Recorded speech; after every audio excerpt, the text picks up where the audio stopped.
Hello, everybody. Today we're going to talk a little bit about social isolation, which we're all having difficulty with, I think, at this time, um, and that it doesn't have to look like being alone.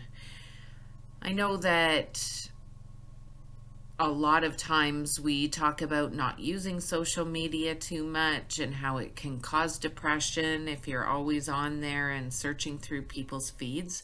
So today I really want to talk a little bit about how we can use social media um, as a tool for us to stay well during social isolation. So let's get started. Social media connections. So, although social media can sometimes lead to individuals becoming depressed, it can be helpful to us in times like these if used responsibly.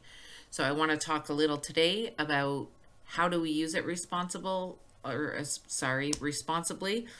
and what are some of the tools that we can use that are available online.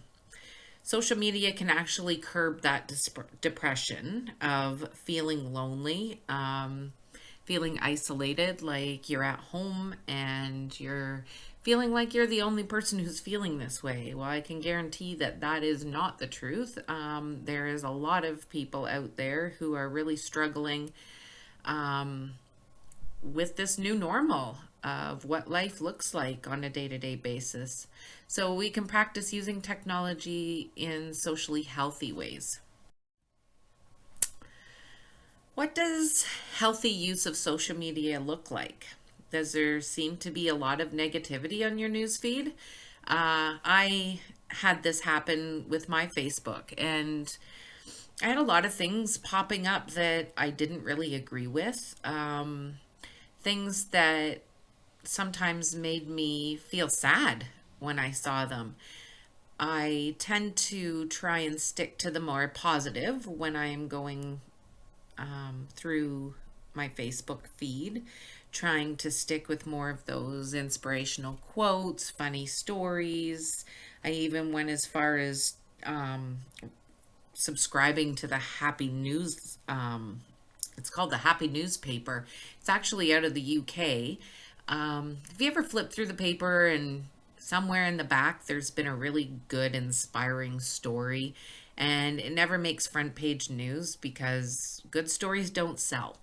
And I really don't buy newspapers. I don't follow the news. I try and stay away from those things because a lot of what's in there, there's nothing I can do to change. So knowing about it doesn't make my life any better. It doesn't make me feel any better. So I try to stay away from things like that. And during times like this, it's difficult to stay away from the news because we kind of want to see what's going on, what the newest things are that the government's talking about. So in our house, we've got a rule that we only watch TV, like for news purposes, for 30 minutes a day and get the gist of the news and then carry on.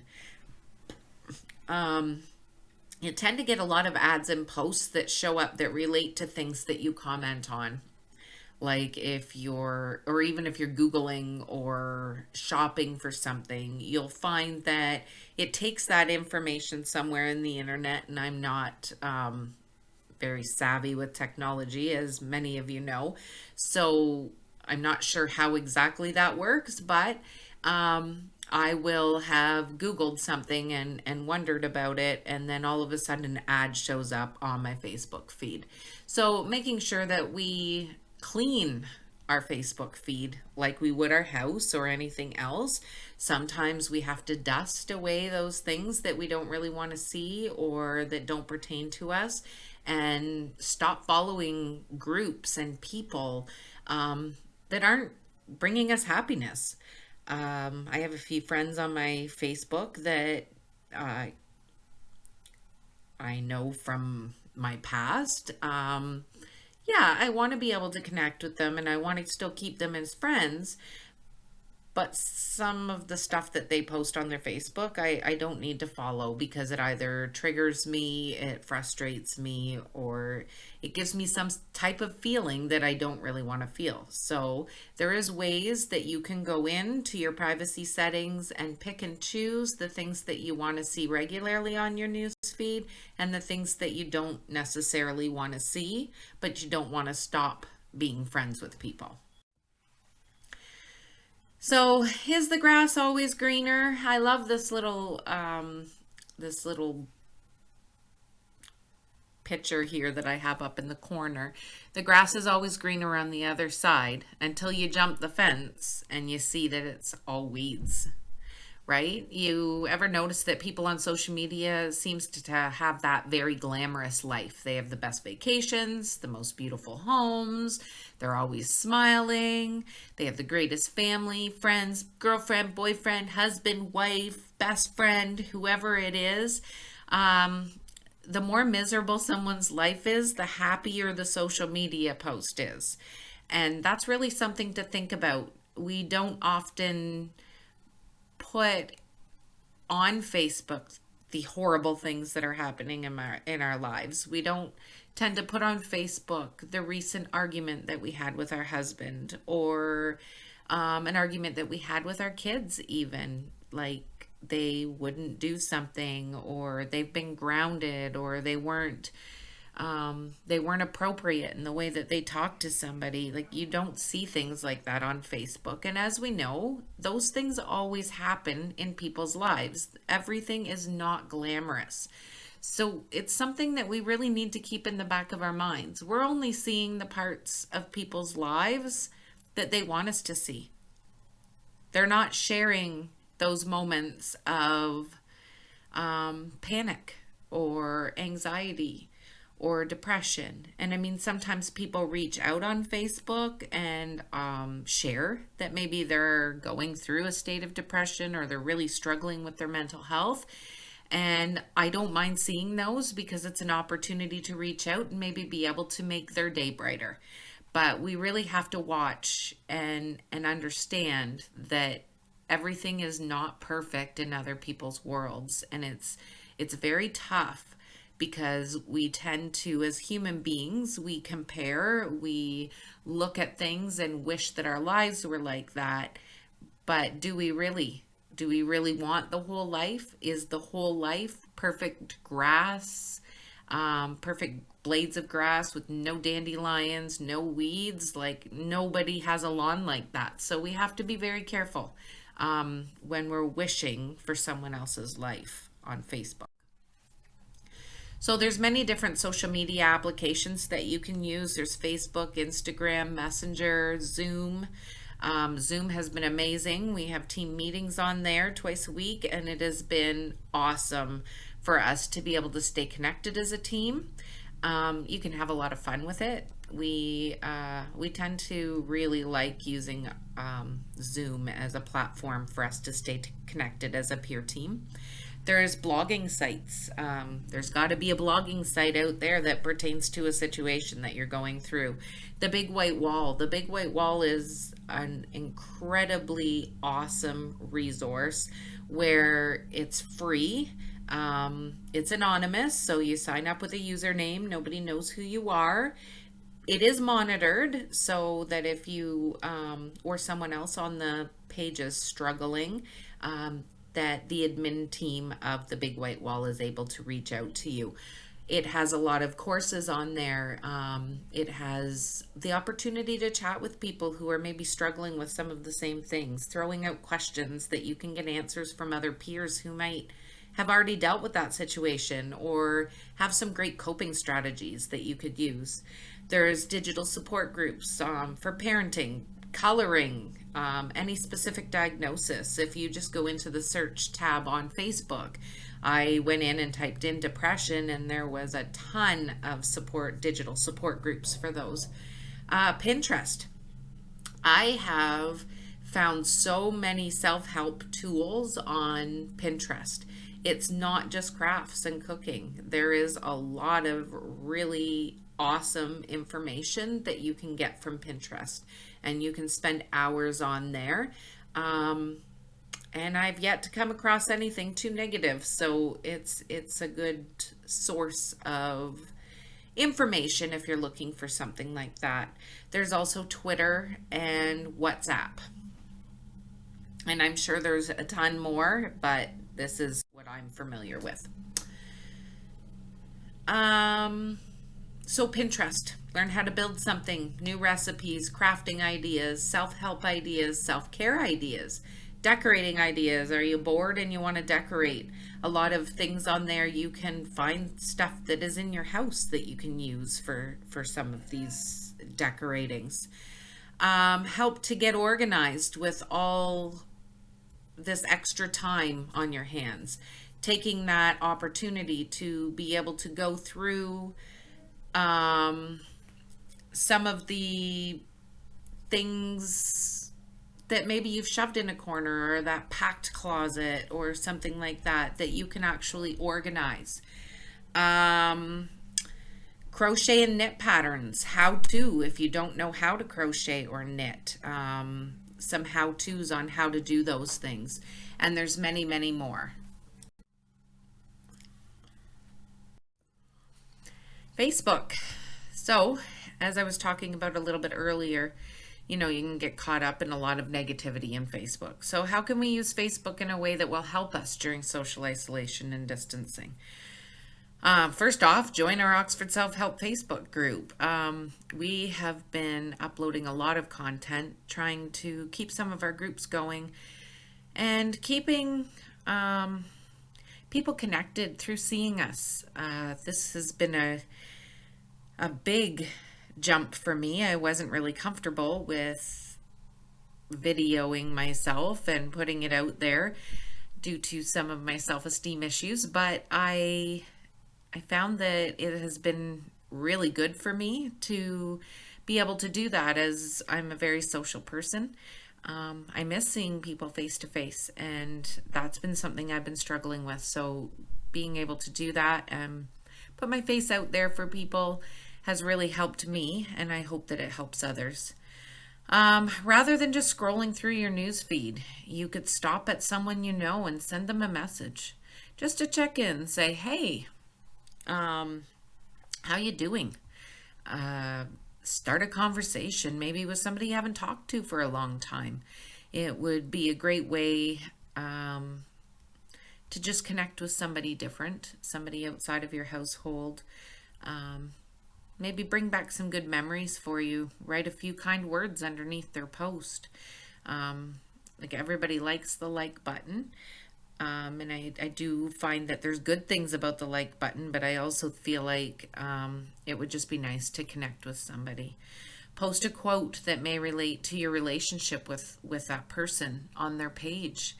Just something uplifting. And that goes back to, and I know we've brought this up a few times through our groups, about filling your bucket.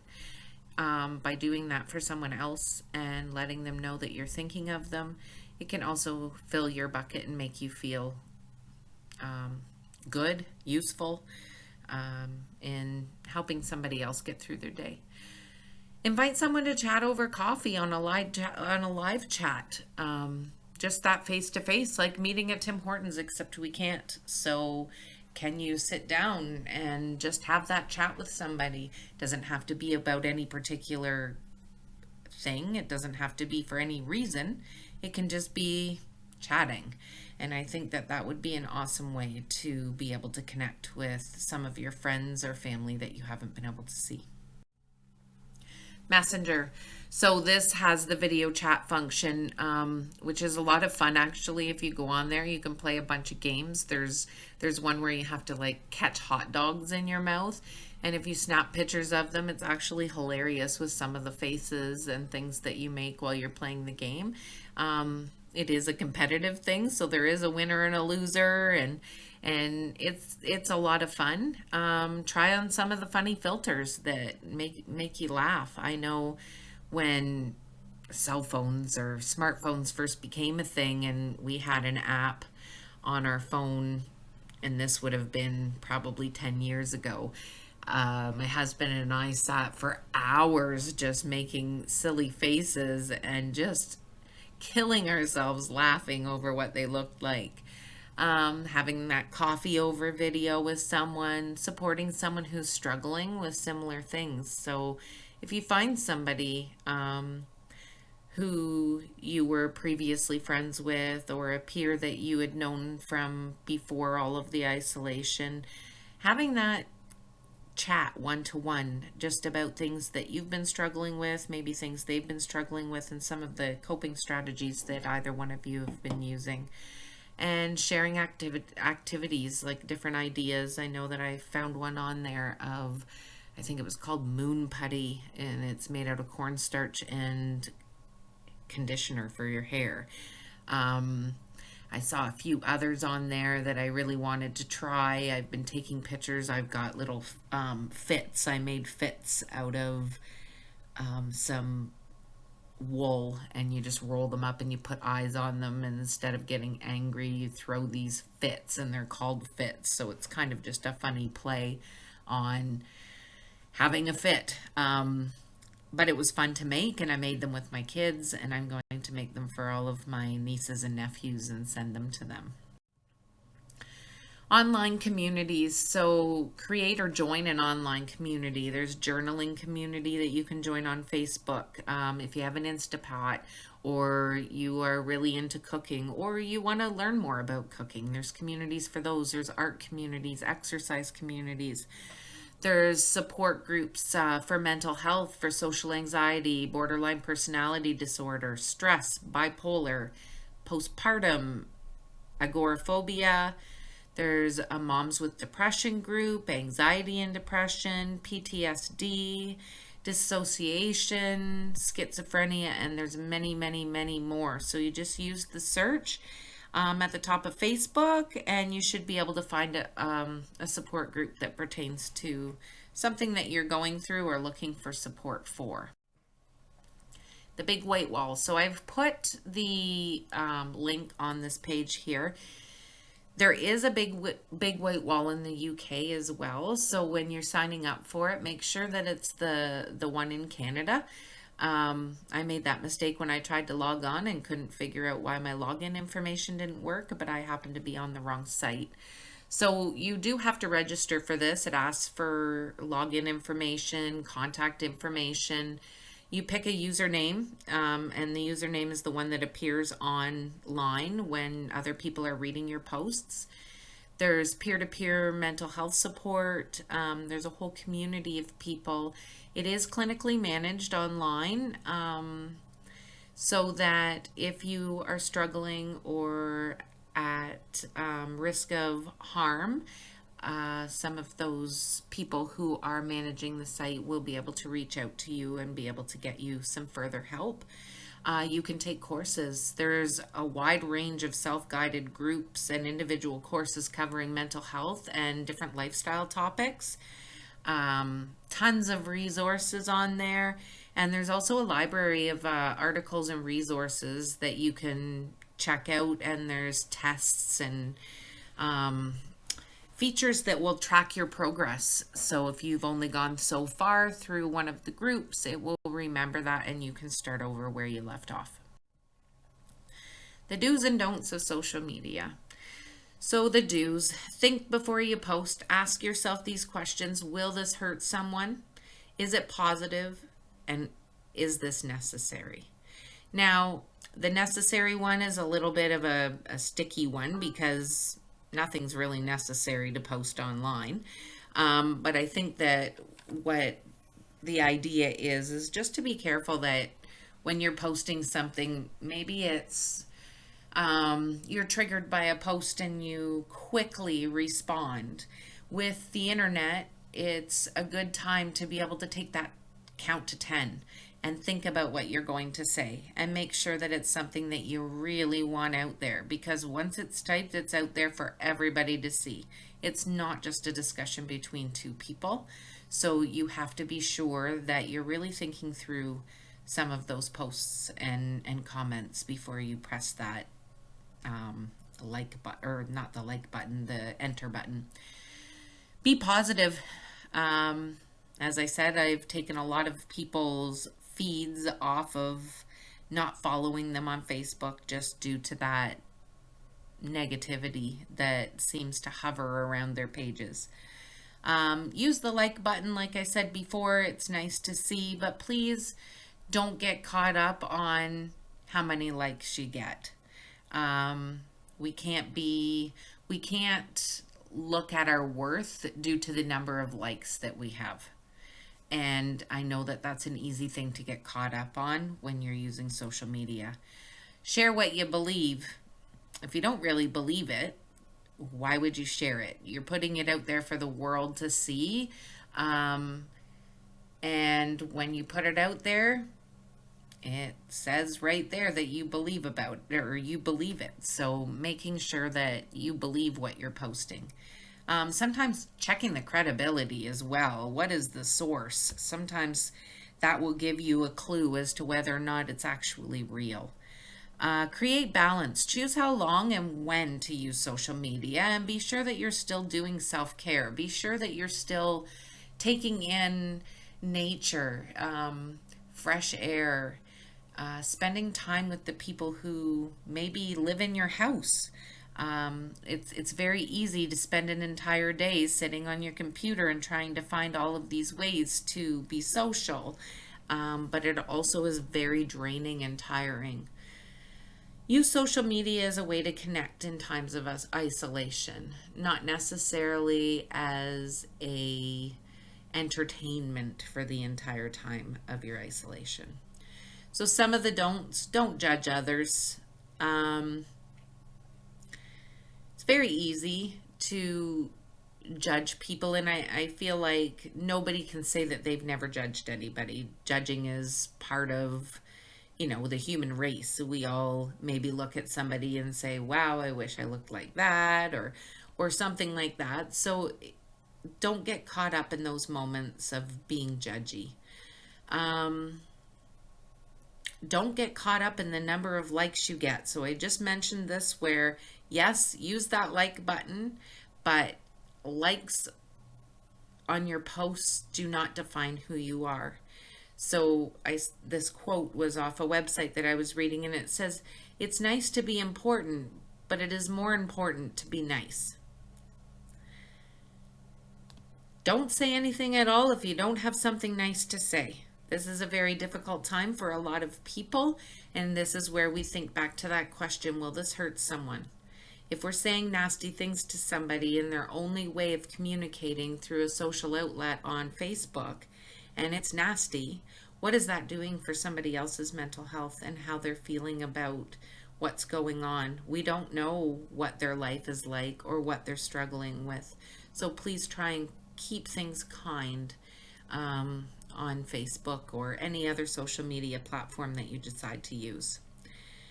Don't get caught up with keeping up with the Joneses. Most people don't post when they look awful or are having trouble with life. You only see the parts that they want you to see. So just because somebody else's life looks absolutely perfect, I can pretty well guarantee that everything in their life is not perfect. We all have things we're dealing with, and we need to be true and be happy with who we are and not try to compete with other people we see. Spend more time scrolling through, or don't spend more time scrolling through online than you do appreciating the things and the people around you. I a little bit got caught up in this yesterday and had a discussion with my family, as I thought, we're not doing all of these silly things everybody's doing on Facebook. And I have to remember that my family doesn't have the same personality as me. I like to act silly, and anybody who knows me knows that. I am kind of wacky and out there, and I love that about me, but I can't expect everybody to act that way because we don't all have the same personality. So I'd like you to take a challenge. Go through your Facebook, look at all the pictures, and try to remember when they were taken. Was there a time looking at those pictures when you know that you are actually struggling in life, but your picture makes it look like everything is perfect and hunky-dory, and people are probably wanting to be just like you because you look so happy? try it and see if you can pick out a picture on your timeline, through some of your posts and things like that, to just see that everything that we post on there isn't necessarily the real thing we're going through in our own lives. And the other challenge that I didn't really put on here is to go through your news feed. If you're finding things that are negative, or things that are triggering, or things that frustrate you, or people that you're just tired of listening to be negative and Debbie Downers, I guess I could say, go into your privacy settings and change some of that. Try and make your social media world a little more positive in a time that we're all unsure of where things are going and what tomorrow's going to look like.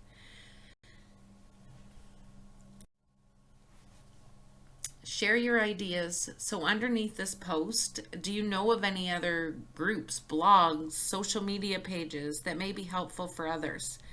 Um, I don't know of all of them, and I try not to use social media that much since I'm using it a lot every day to try and connect with everyone. I try to turn it off at night.